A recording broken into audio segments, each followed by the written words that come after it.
कुछ लोग भानगढ़ किले की कहानियों को अफवाह मानते हैं, लेकिन ऐसा नहीं है। चलिए, आज मैं आपको उस किले की सच्चाई बताता हूं। मेरे साथ कहानी के एंड तक बने रहिएगा। राजस्थान की रहस्यमयी हवाएं उस दिन और भी ज्यादा रहस्यमयी लग रही थी। वातावरण में एक रोमांचकारी ठंडक थी। मैं अपने दो दोस्तों कनिका और पार्थ के साथ एक पुरानी जीप में जयपुर से अलवर की तरफ जा रहा था। लेकिन रास्ते में एक ऐसी जगह थी जिसका नाम सुनते ही रोंगटे खड़े हो जाते थे। भानगढ़ का किला। यार, वो रास्ता देख रहे हो? वो सीधे भानगढ़ तक जाता है। सुना है वो जगह आज भी हॉन्टेड है।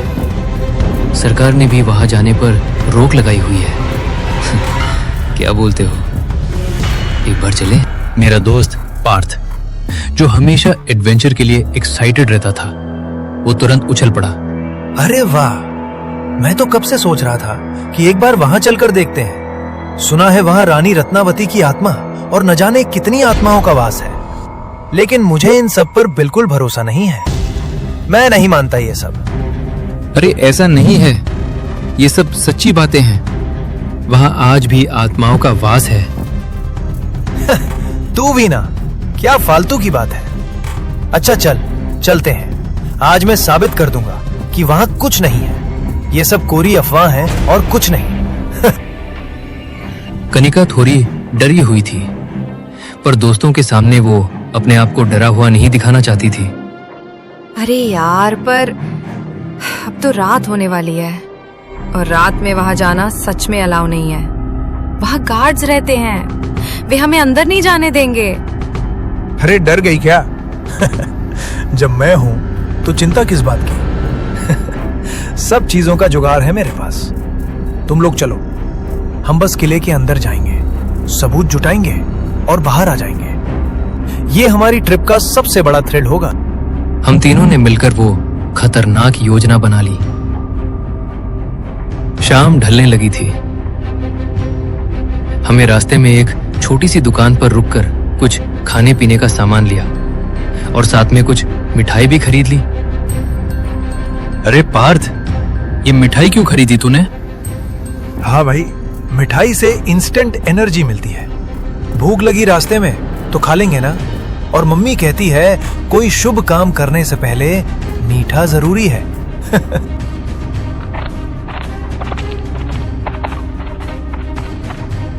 पार्थ ने लापरवाही में मिठाई का डब्बा पीछे रखे बैग में रख दिया। हमें इस बात का अंदाजा भी नहीं था कि वो मिठाई का डब्बा उस शापित किले में मौत का बुलावा साबित होने वाला था। भानगढ़ किले के बारे में एक कहानी ये भी कही जाती है कि किले के अंदर अगर कोई दूध की बनी मिठाई लेकर जाता है तो वो मिठाई की खुशबू किसी बुरी शक्ति को आकर्षित करती है। रात के ठीक 9 बजे थे। हमारी कार भानगढ़ किले के सामने आकर रुकी। विशाल काली पहाड़ की छाया में डूबा हुआ वो किला एक दैत्याकार कंकाल जैसा लग रहा था। किले के गेट पर एक बोर्ड लगा था और वहां पर एक गार्ड बैठा हुआ था। मैंने हिम्मत करके उनसे बात की।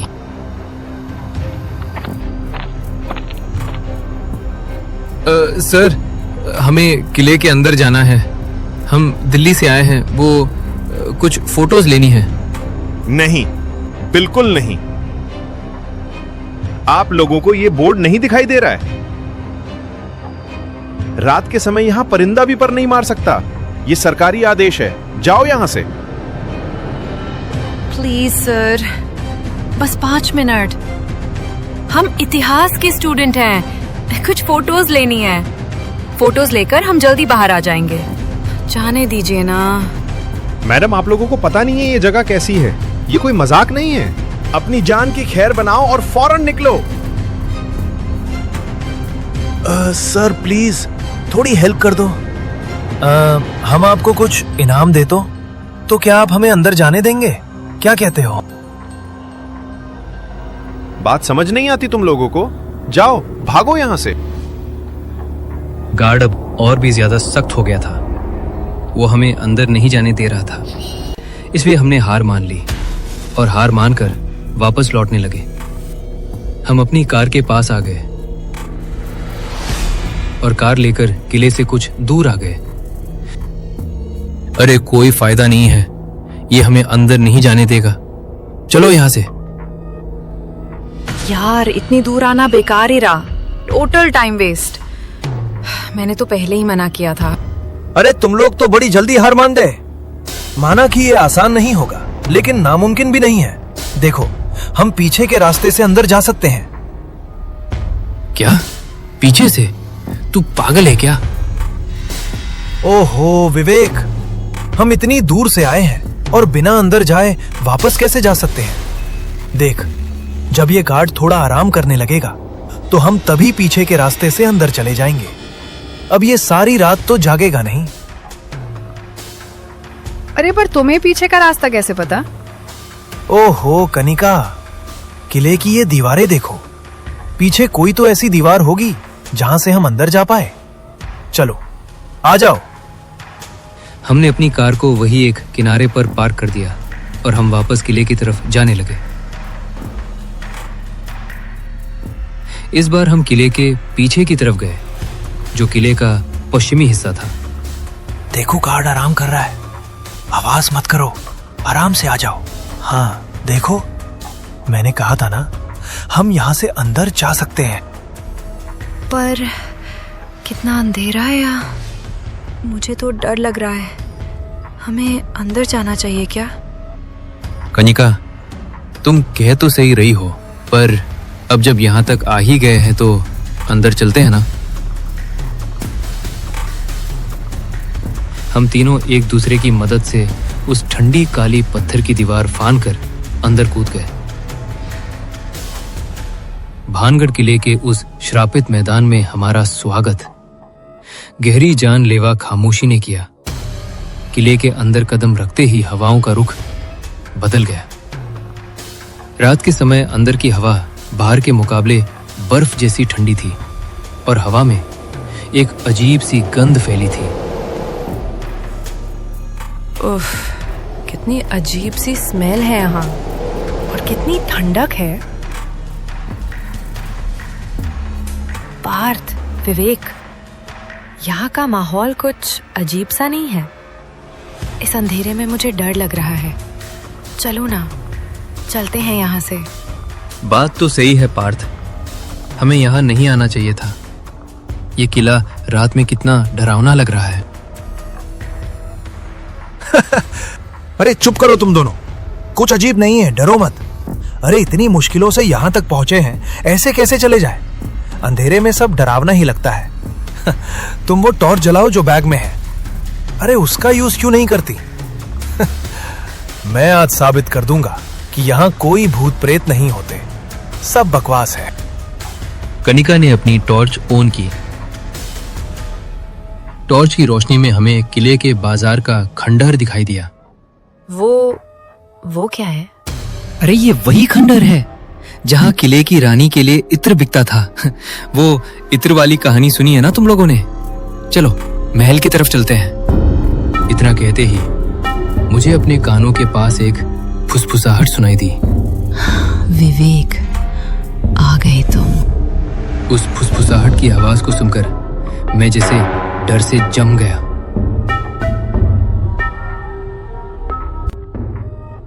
वो क्या था? तुम लोगों ने सुना? अभी कोई मेरा नाम फुसफुसा रहा था। क्या? तू डरा मत विवेक, मजाक मत कर। नहीं यार, मैं मजाक नहीं कर रहा हूं। ऐसा लगा जैसे किसी ने अभी मेरा नाम फुसफुसाया मेरे कान में। मुझे तो डर लग रहा है। चलो यहाँ से चलते हैं। हमें नहीं चाहिए कोई सबूत। हम तीनों जैसे ही महल की तरफ चलने लगे तो हमें कुछ टूटने की आवाज आई। ये कैसी आवाज थी? ऐसा लगा जैसे कुछ टूट रहा हो। पीछे हटो कनिका, ये देखो। अरे ये पेड़ का तना, ये कैसे टूटा? अगर ये कनिका के ऊपर गिर जाता तो पता नहीं क्या होता। पार्थ, मुझे लगता है इस किले की आत्माएं नहीं चाहती कि हम महल के अंदर जाएं। चल यहाँ से, हमें उनको परेशान नहीं करना चाहिए। अगर आत्माएं क्रोधित हो जाए तो बहुत बुरा होता है। ओहो विवेक, तू फिर से शुरू हो गया। ऐसा कुछ नहीं है। ये देख, ये एक पुराना सूखा पेड़ है। इसकी सारी टहनियां कितनी कमजोर है। ये जरूर हवा से टूटा है। और तू है कि फालतू में पता नहीं क्या क्या सोच रहा है। पार्थ, लेकिन ये पेड़ तो सालों से सूखा पड़ा है ना, फिर आज ही क्यों गिरा? ये कुछ अजीब नहीं है। कुछ अजीब नहीं है कनिका। चलो आगे चलते हैं। जल्दी चलो, बस ऊपर महल तक जाना है। जैसे ही हम आगे बढ़े, एक और अजीब घटना हुई। पार्थ की जेब में रखा कंपास अपने आप तेजी से घूमने लगा। उसकी सुई किसी एक दिशा में स्थिर नहीं हो पा रही थी। ये क्या हो रहा है? ये कंपास की सुई रुक क्यों नहीं रही है? पता नहीं अब इसमें क्या गड़बड़ हो गई। हम तीनों अब महल की पहले मंजिल की सीढ़ियों पर थे। हमारा हर कदम एक गहरी खामोशी को तोड़ता हुआ अंधेरे सन्नाटे में गूंज रहा था, जो उस खामोशी को और भी ज्यादा डरावना बना रहा था। महल के अंदर की हवा और भी ज्यादा ठंडी हो गई थी। यहाँ कितनी ठंडक है, पर बाहर का टेम्परेचर तो इतना ठंडा नहीं है। फिर यहाँ अचानक से इतनी ठंड क्यों लगने लगी? और ये अजीब सी बदबू कहाँ से आ रही है? तभी हमें उस ठंडी हवा में एक और बिल्कुल अलग खुशबू महसूस हुई। ये खुशबू थी मीठी केसरिया मावा बर्फी की। मैंने और पार्थ ने एक दूसरे की तरफ देखा और हमें अचानक याद आया कि हमने क्या गलती की है। पार्थ, वो बर्फी का डब्बा। क्या मतलब? अरे यार, मैंने कहीं पढ़ा था कि इस किले के अंदर मिठाई लेकर नहीं आना चाहिए। मिठाई आत्माओं को। मेरी बात अभी पूरी नहीं हो पाई थी कि अचानक मेरे पीछे वाले गलियारे से एक औरत की जोर से हंसने की आवाज आई। वो हंसी बिल्कुल रूखी सूखी और भयानक थी, जैसे किसी अतृप्त आत्मा की हंसी हो। हंसी की आवाज तेजी से हमारे पास आने लगी। हम तीनों की रूह कांप उठी। मैं जोर से चिल्लाया, भागो, भागो यहाँ से! पार्थ, भाग यहाँ से! जल्दी कर! हम तीनों तेजी से वहां से भागने लगे। भागते हुए हम सीढ़ियों से उतरकर मुख्य हॉल में आ गए। हॉल में गहरा अंधेरा छाया था और हमारे ठीक सामने हमें एक काला साय दिखाई दिया, जिसकी आंखें अंगारे की तरह चमक रही थी। तभी हमें एक धीमी फुसफुसाहट सुनाई दी। पार्थ, पार्थ, पार्थ, इधर आओ, इधर आओ, इधर आओ, मेरे पास, मेरे पास, पास। कौन है? कौन है यहाँ? तुम्हें मेरा नाम कैसे पता? कौन हो तुम? पार्थ, भाग यहाँ से! जल्दी कर! मैंने मना किया था यहाँ आने से। प्लीज हमें माफ कर दो। हम यहाँ दोबारा नहीं आएंगे। हमें जाने दो। हम तीनों वहां से तेजी से भागने लगे।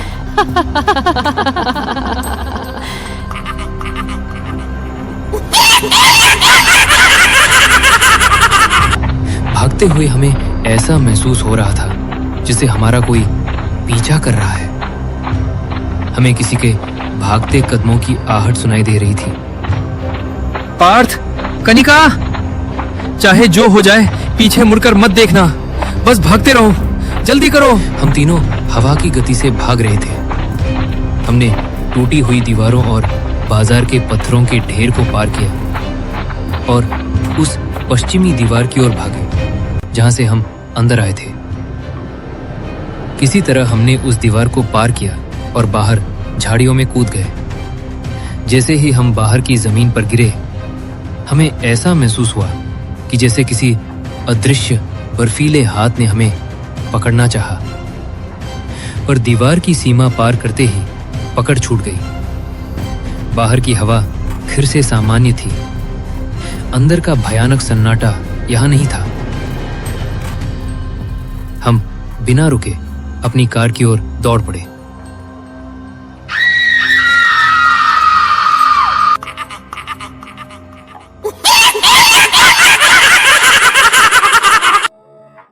विवेक, जल्दी कर, चाबी लगा। मैंने कांपते हाथों से चाबी लगाई और कार स्टार्ट की। तेज रफ्तार के साथ हम उस भयानक जगह से दूर जाने लगे। हम सब अब हाईवे पर थे। हमारे दिलों की धड़कन अभी सामान्य नहीं हुई थी। तभी पार्थ ने कांपती आवाज में कहा, हमने कर दिखाया। क्या कर दिखाया? अब मैं इस हॉन्टेड जगह पे कभी नहीं जाऊंगी। इस जगह के बारे में सारी कहानियां सच है। तुम पागल हो पार्थ। मैंने पहले ही मना किया था। पता है, आज मौत के मुंह से निकल कर आए हैं। अब सब ने थोड़ा राहत की सांस ली और मैंने कार की स्पीड को थोड़ा कम किया। तभी पार्थ को कुछ याद आया। भाग भाग कर मेरा तो गला ही सूख गया। बड़ा डर लग रहा है। तू सच कह रहा था विवेक, वहां वाकई में आत्माओं का वास है। बड़ी भूख भी लगी है, कुछ खाते हैं, शायद डर थोड़ा कम हो जाए। उसने अपने बैग में से खाने के लिए कुछ निकालना चाहा तो उसे याद आया, अरे हाँ, हमने तो वो मिठाई ली थी ना। चलो थोड़ा मीठा खाते हैं। मैं अभी बैग से वो डब्बा निकालता हूँ। पार्थ ने जैसे ही बैग से वो मिठाई का डब्बा बाहर निकाला, उसे देखकर तीनों की आंखें फटी की फटी रह गईं। हमने देखा कि मिठाई का डब्बा बुरी तरह से कुचला हुआ था, जैसे किसी ने उसे जोर से मुट्ठी में दबाया हो। और सबसे भयानक बात यह थी कि डब्बे के ढक्कन पर एक काला चिपचिपा उंगली नुमा निशान था।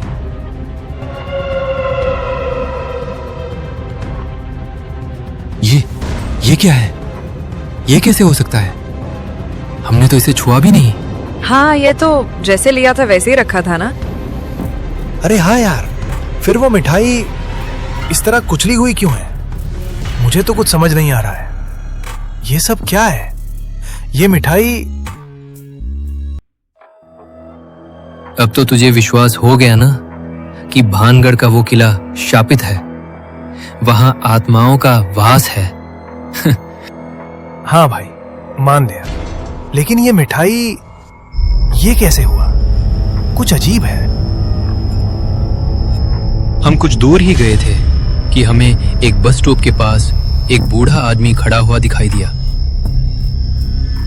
उस आदमी ने हमें अपनी तरफ आते देखा और हाथ हिलाया। मैंने गाड़ी रोकी। बाबा, क्या हुआ? आपको कहीं जाना है क्या? तुम लोग भानगढ़ से आ रहे हो ना? जी, पर आपको कैसे पता? तुम्हारे चेहरे बता रहे हैं। वो बूढ़ा आदमी एक रहस्यमयी हंसी हंसा और फिर बोला, पर तुमने एक बहुत बड़ी गलती कर दी। गलती? कैसी गलती बाबा? उस श्रापित किले में मिठाई, खासकर मीवे से बनी मिठाई कभी लेकर नहीं जानी चाहिए थी। उस किले की रानी को मिठाई बहुत पसंद थी और जो भी मिठाई लेकर उस किले के अंदर जाता है, वो आत्मा अपना समझकर उसके पास आती है और उस मिठाई के साथ साथ उसे लाने वाले को भी अपने साथ ले जाने की कोशिश करती है। तुम तीनों खुशकिस्मत हो कि भाग निकले।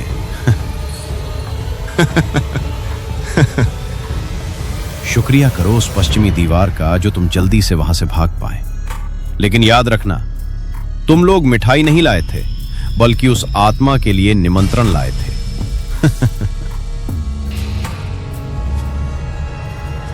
इतना कहकर वो बूढ़ा आदमी आगे बढ़ गया और अंधेरे में विलीन हो गया। विवेक, वो बूढ़ा आदमी इतनी जल्दी कहाँ गायब हो गया? अभी तो यही था। ओह माय गॉड, मुझे तो लगता है कि वो भी कोई भानगढ़ की आत्मा ही थी, नहीं तो उसे हमारे बारे में और उस पश्चिमी दीवार के बारे में कैसे पता। हमें अब रात में यहाँ ज्यादा देर नहीं रुकना चाहिए। चलो निकलते हैं यहाँ से। हम तीनों के रोंगटे खड़े हो गए। हमने कार को तेजी से दिल्ली की तरफ दौड़ा दिया। अब हमें पूरा विश्वास हो गया था कि हमने ना सिर्फ एक भूतिया जगह देखी थी, बल्कि उस